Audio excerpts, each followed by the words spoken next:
What's going on, guys? Welcome back to another RUROUNI KENSHIN review. And first of all, I just want to say thank you to everybody that watches these reviews and comes back to see them week to week. I really do appreciate it. Obviously, the Kenshin episode reviews are not the most requested videos on my channel and definitely not the most watched, but I really appreciate you guys that come here week to week and talk about Kenshin with me because it's a series that I grew up on and I adore this manga so much, and it means so much to me. The characters, the story, and everything about Kenshin just really speaks to me and was something that really got me through a lot of hard times when I was younger. So, and just through life in general, even when I'm older, it does, you know, reflecting back on it. So I want to say thank you guys because I'm not going to stop. I'm not fucking stopping. I don't care if the videos get like 5 views a piece. I'm going to review every single episode of the new RUROUNI KENSHIN anime. So I just want to say thank you guys for being here, man.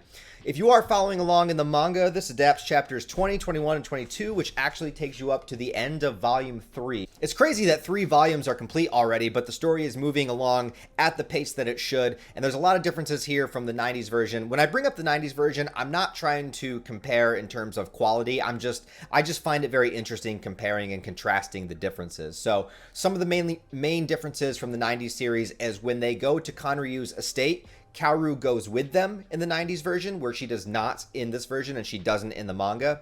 Also, the order of the fights are a little bit different. So this episode ends with the cliffhanger of Kenshin going up against Hanya. There's another character, this isn't really a spoiler, but there's another character you haven't met yet that is actually supposed to show up before Hanya in the 90s version, but does not in the manga. And I actually completely forgot about that because in my mind, I was thinking of the 90s anime version. And so I was even shocked when Hanya showed up. I was like, what, Hanya? But that's actually the way that it's supposed to be. That's the way that it is in the manga. I just was remembering the 90s version so much. I was expecting a different character, but we're going to get Kenshin versus Hanya in the beginning of the next episode, so that's really cool. Look forward to that. Hanya is awesome. You can really look at this episode as like a precursor. It's building up to the battle between Kenshin's group and the Oniwaban group. This is the episode where Megumi is trying to find her place within the rest of the group of characters, and she manages to cook something way better than Kaoru ever could, so you know, she's already got a spot there. But Sanosuke is very distrusting of her because of what happened to his friend. And so she kind of feels that animosity, you know, directed towards her. And when she talks to Kanryu, he basically says, like, there's a lot of ways we could do this. So, like, we could poison them. Nobody would know. I mean, the Oniwaban group is meant to be covert. They're meant to be kind of hidden. Like, they're ninjas. They're in the shadows, right? Hanya shows up pretending to be a different dude and then takes off the mask of a human to show his demon mask.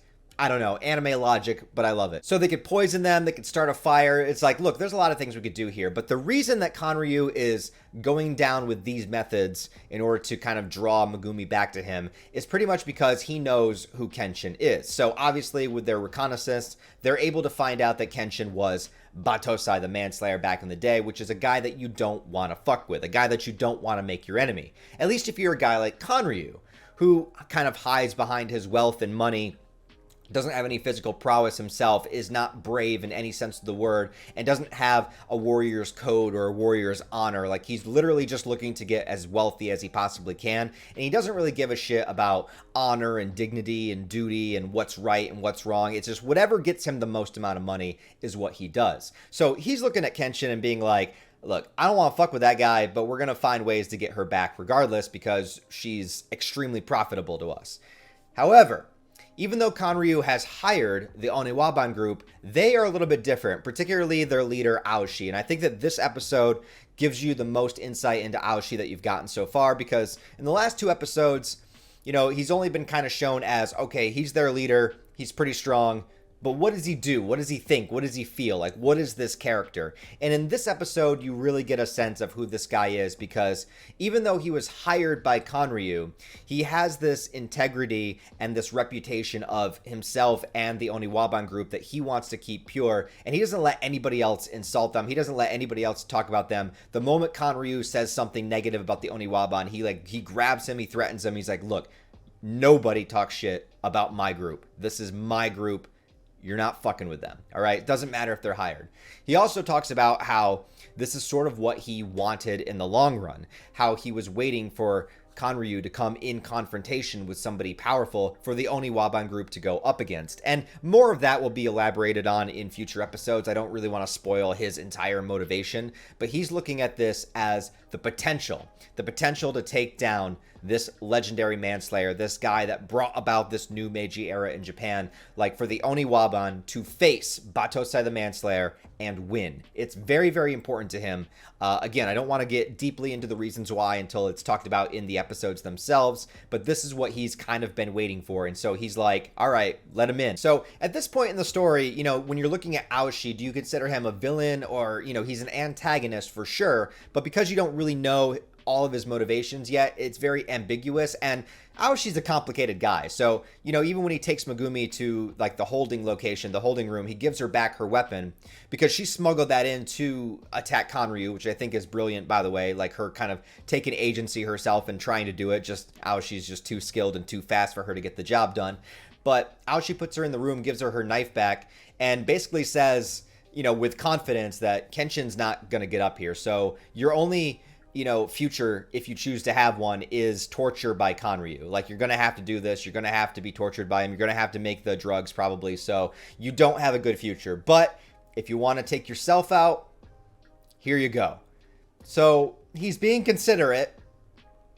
But I also love the moment where Kenshin is outside and he looks up to the window and he can see Kanryu and he's like, all right, are you coming down or am I going up? And Kanryu keeps trying to offer him money and Kenshin's just like, so I'm coming up then, basically. And he goes and he like hits the lamppost, you know, cuts it in half. And whenever you genuinely see Kenshin pissed off, it's a moment that always gets a rise out of me because you know that this guy is not somebody to play around with. And so we are leading into the confrontation between Kenshin's group. We got Kenshin, Sanosuke, and Yahiko versus the Oniwaban group, who we still haven't seen all of the members in this anime. And up first is Hanya, so I can't wait to see that in the new animation style. Animation style wise, there was a few moments in this episode that I thought were like really stunted, particularly when Megumi goes to confront Kanryu in his office. I thought like some of the animation looked kind of weird, but you know, it's minor gripes. Like I said, I'm obviously probably always going to prefer the 90s version, but I really, really like how this version has been handling things. And we have, I believe, 14 episodes left of the season, so still a good chunk. I truly believe that we will get to the end of the Wandering Swordsman arc, and then probably, maybe, possibly, briefly the beginning of the Kyoto arc in like the last 2 to 3 episodes of the season. That's kind of how I predict it if they go on this pace. Technically, by episode 10, the 90s anime is actually ahead of them at this point, but there's a lot of filler after this moment, so, you know, this anime is going to catch up really, really quick. But anyways, guys, I enjoyed the episode, so tell me what you think. If you're a new Kenshin fan, tell me what you think is going to happen next, like new theories of, you know, where this storyline is going to go and what's going to happen here. If you're an old Kenshin fan, how do you feel about the new version, adapting this Oniwaban, Aoshi, you know, arc that we have right now? And other than that, I really just appreciate you guys watching these videos, man. Like, I love RUROUNI KENSHIN. It's very near and dear to my heart. I care about the story, the characters, not about the creator, but about the story and the characters. It means a lot to me, and so just want to spread my joy of Kenshin, man. So thanks for watching, guys. I'll talk to you next time.